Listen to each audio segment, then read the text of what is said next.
जय मां विंध्यवासिनी, हर हर महादेव। आप सभी का स्वागत है।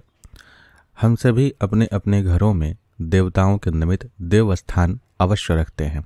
सनातन संस्कृति में इस चीज़ का बहुत महत्व है और अपने देवस्थान पर नित्य रूप से हम सभी पूजन पाठ आदि करते हैं, अपने अनुष्ठान आदि करते हैं।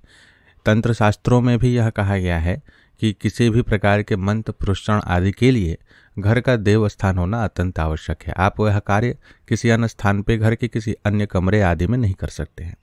लेकिन क्या आप सभी को पता है कि हमारे देवस्थान में हम जिन भी श्री विग्रहों को स्थापित करते हैं, उनकी सेवा पूजा करते हैं, तो उनका दर्शन घर परिवार के सदस्यों के सिवाय अन्य किसी को करना वर्जित रहता है।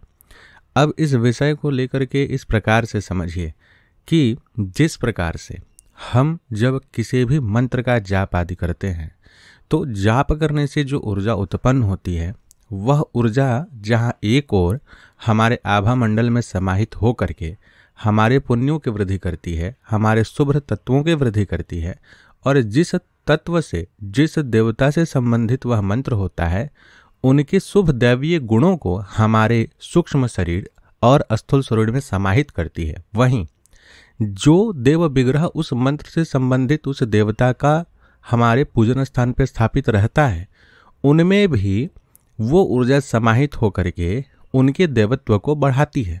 कहते हैं ना कि दक्षिणा काली जो रामकृष्ण परमहंस जी महाराज के द्वारा सेवित थी कलकत्ते में गंगा नदी के किनारे में, तो इनकी सेवा पूजा और भाव से वो जागृत हो गई थी, वो प्रकट हो गई थी उस श्री विग्रह में।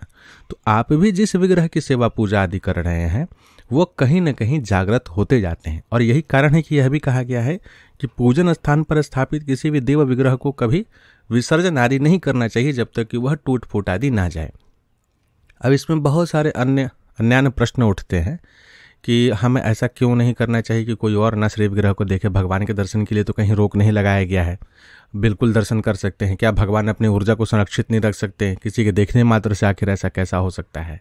तो देखिए, इसके नियम है। जैसे घर में जब हम किसी श्री विग्रह को प्रतिष्ठित करते हैं तो उसका एक नियम है कि ये इतनी बड़ी ही श्री विग्रह होनी चाहिए, इससे बड़ा ना हो, खोखली ना हो, धातु का हो, तथा चल प्रतिष्ठा ही घर में किया जा सकता है, अचल नहीं।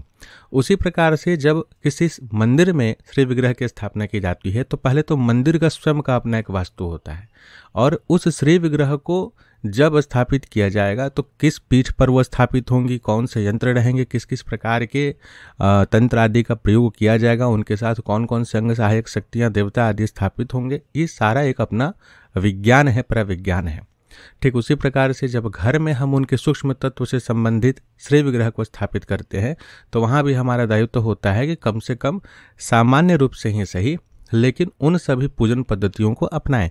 बहुत बृहद में नहीं, नाम मात्र से भी उनकी पूजा सेवा आदि होनी चाहिए। जैसे कि भगवान शिव, अब भगवान शिव की स्थापना हम घर में कर रहे हैं, उनके शिवलिंग का नर्मदेश्वर जी हैं, स्फटिक के शिवलिंग आदि हैं, तो उनके साथ में हम देखते हैं ना कि शिवलिंग के साथ वहाँ पे हम उनके सर पर रखेंगे नागदेव रहेंगे, नंदी जी रहेंगे, उनका त्रिशूल रहेगा, और शिव परिवार में गणपति जी, कार्तिकेय जी, माँ पार्वती अलग से भी रहते हैं या फिर आसपास में रखने चाहिए।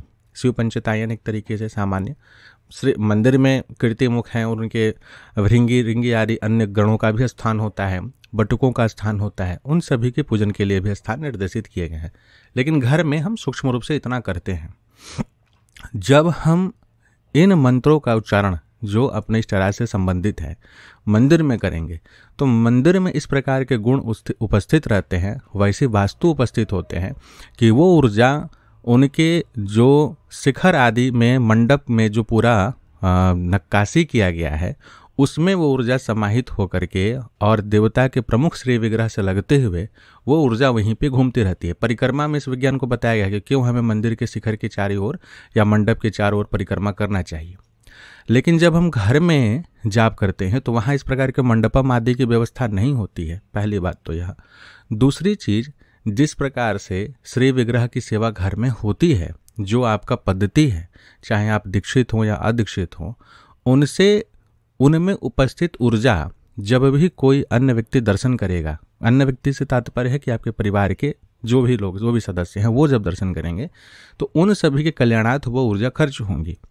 और देखिएगा आप, जैसे ही आपका यह स्वयं का निज अनुभव भी हो सकता है कि किसी एक देवता का बहुत अधिक समय तक, जैसे पंचतायन में आप महादेव की सेवा जो है बहुत कर रहे हैं। इस बार जो श्रावण का मास था वो 2 मास का था, अधिक मास का भी रहा, तो 60-60 दिन तक लोगों ने सेवा की। तो ऐसे कई लोगों की अनुभूति होगी कि महादेव का श्री विग्रह या उनका शिवलिंग आदि जो है काफ़ी अधिक जागृत प्रतीत हो रहा होगा।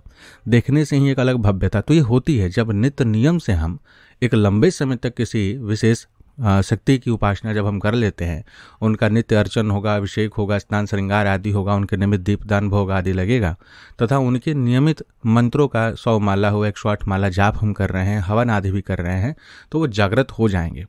अब वो ऊर्जा लंबे समय तक तभी बनी रहेगी जब उन चीज़ों को, ये जो सारे पूजन पाठ आदि हो रहे हैं और वो जो विग्रह आदि हैं, वो केवल आपके और आपके परिवार के द्वारा ही सेवित हों। स्पर्श आदि के लिए भी इस विषय का ध्यान रखना चाहिए। ऐसा ना हो कि आप जिन देव विग्रहों का सेवा कर रहे हैं, अच्छे परिवार के कोई भी सदस्य कर सकते हैं, लेकिन प्रमुख रूप से जब आप साधना अनुष्ठान आदि में होते हैं तब उनकी सेवा की जिम्मेदारी आपको स्वयं पर रखनी चाहिए। ये ऊर्जाएं जब आपके पुण्य बल को इकट्ठा करती हैं, आपके द्वारा उच्चारित मंत्र से उन श्री विग्रहों के भीतर जब वो देवी तत्वों को, देवी गुणों को विकसित कर देती हैं, उनमें वो तेज और ओज आने लगती है, तो वहाँ पर देवता का अंशात्मक उपस्थिति बनने लगता है। और एक घर का जो पूरा वास्तु होता है उस परिवार के सदस्य और मुखिया आदि के लिए है, विशेष करके उनके कल्याणार्थ है। बाहर के कोई व्यक्ति आएगा तो क्या मेहमान बन करके आएगा, अतिथि बन करके आएगा। अतिथि बन करके वो कुछ दिन तक रह सकता है, 15 दिन, 20 दिन, 1 महीने, लेकिन वो सदैव के लिए वहाँ नहीं रहने वाला है। तो जिस प्रकार से अतिथि के आने और जाने का नियम है, उसी प्रकार से जब घर में देव विग्रह आदि की स्थापना है तो अतिथि के नियम के अनुसार उन्हें इन सभी चीज़ों का दर्शन नहीं कराना चाहिए। हाँ, आरती आदि हो रही है, उनकी इच्छा है तो वो खड़ा हो सकते हैं, लेकिन कहा जाता है, आप ऐसे कई मंदिरों में भी देखेंगे कि सामने प्रमुख विग्रह के सिवाय श्रृंगारीय विग्रह होते हैं। प्रमुख विग्रह का कभी दर्शन नहीं कराया जाता है, केवल श्रृंगारित विग्रह का ही हम सभी दर्शन करते हैं। कई क्षेत्रों में आप कई ऐसे विग्रहों को देख सकते हैं, मूल विग्रह का दर्शन ही नहीं होता है। घर में भी यह नियम है। यह मूल विग्रह जो है, जो आपके देवा सेवित उपासित हैं, उनका दर्शन आप ही करें, क्योंकि सभी पुण्यों का संचय वह विग्रह कर रहा है। और जब कोई अन्य व्यक्ति भी दर्शन करेगा तो उनका भी कल्याण उससे होगा, लेकिन वो ऊर्जा खर्च कहाँ से होगी? आपके तपोबल से, आपने जो जप तप आदि किया है उससे। तो यह करने से बचना चाहिए। होता क्या है कि जब हम अपने पूजन स्थान को बहुत अच्छे से श्रृंगार करते हैं, अपने देवता का श्रृंगार करते हैं, देखने से उनमें दिव्यता, वो भव्यता दिखाई देती है, और कोई हमारे इष्ट मित्र परिजन आदि बाहर से आते हैं तो हम बड़े उतावले होकर के झांके दिखाते हैं कि ये देखिए हमने लड्डू गोपाल जी की सेवा की है, अरे ये देखिए हमने भगवती का श्रृंगार किया है, और वो देख करके बड़े भाव विह्वल हो जाते हैं। तो ये जो चीज़ है ना, ये जो अवस्था आप वहाँ बना रहे हैं, ये जितना ज़्यादा आप दर्शन करवाइएगा, आपके पुण्यों का उतना ही क्षय होने वाला है। वो इन सभी चीज़ों से कल्याण तो उनका भी होगा जो दर्शन करेंगे, पाप क्षय उनका भी हो, क्योंकि ये तो नियम है कि जो उपासित, पूजित और जागृत विग्रह का दर्शन करेगा उसके पापों का क्षय होगा, पुण्यों की वृद्धि होगी। लेकिन चूंकि आपकी पुण्यात्मक ऊर्जाएं वहाँ उपस्थित है, आप उससे संबंधित हैं, तो आपका भी क्षय होगा उससे। आपके परिवार में वो ऊर्जा तो बटेगी ना, अन्य लोगों के साथ बट जाएगी। आपको 100 मिलना था, उसकी जगह अब आपको 50 ही मिलेगा, तो आपका कहीं ना कहीं इसमें हानि होता है। इसलिए अपने सारे पुण्यों को जो आप इकट्ठा करते हैं अपने देव विग्रहों में, घर में सेवा पूजा करके, उनका दर्शन, पूजन, स्पर्श आदि अपने और अपने परिवार तक ही सीमित रखें, ना कि अन्य लोगों के द्वारा, ना कि बाहर से आने वाले अपने मित्र आदि को दिखाने के लिए की। और वो दिखाने का तात्पर्य भी यही होता है कि देखो हम कितना अच्छा पूजा करते हैं। इसलिए कहा भी गया है कि आप अपने भजन को, भोजन को, भोग आदि को गुप्त रखें, कभी किसी के सामने प्रकट ना करें कि आप क्या खाते हैं, किस देवता का भजन करते हैं, और क्या क्या आपके पास भोग युक्त वस्तुएं हैं। इन सभी चीज़ों का प्रदर्शन नहीं करना चाहिए। तो इसे छुपा करके रखें ताकि आपके पुण्यों की वृद्धि होती रहे। इसमें तंत्र दृष्टि से अगर देखा जाए तो यह भी होता है, कई बार ये अपने अनुभवगत बातें हैं। कोई जानकार व्यक्ति आपके घर आया, आपको नहीं पता कि उसको किस प्रकार की जानकारी है, या यह भी होता है कि जानकार व्यक्ति को आप जानबूझ करके दिखाते हैं कि यह देखिए हमारे देवा पूजित सेवित देवी विग्रह। तो ये ऊर्जाओं की जो बोलते हैं ना कि ऊर्जाओं को किस प्रकार से वो लेके चले जाते, वो एक विद्या है। आप अगर अथर्व वेद के अनुसार उपासित भगवती पीताम्बरा बगलामुखी के कल्पद्रुम विद्या आदि में जाएंगे तो उसमें पर विद्या ग्रसनी का उल्लेख आता है लिखित रूप से। उसी प्रकार से क्षुद्र शक्तियों में भी इस प्रकार की विद्याएं विकसित हैं और ग्रामीण तंत्र भगतवाल आदि में इस प्रकार की विद्याएं हैं जिसमें कि दूसरों की देव शक्तियों को उठा करके ले जाते हैं। तरीका होता है अपना अपना, अपने अपने विधि विधान है। तो इसलिए इन सभी चीज़ों से भी बचना चाहिए ताकि हमारी ऊर्जा संरक्षित रहें। घर के देव विग्रह आदि को कभी भी किसी अन्य व्यक्ति को नहीं दिखाएं, स्वयं तक सीमित रखें। जैसे नवरात्र में जब हम अखंड ज्योत आदि जलाते हैं घर में, तो इसके लिए भी नियम है कि ज्योत का दर्शन जो है केवल कुलवधू के समान घर के लोग ही करें, बाहर के कोई व्यक्ति ज्योत आदि की दर्शन ना करें। इससे ही हमारे पुण्यों की वृद्धि होगी, अन्यथा वह पुण्य बंटेगा।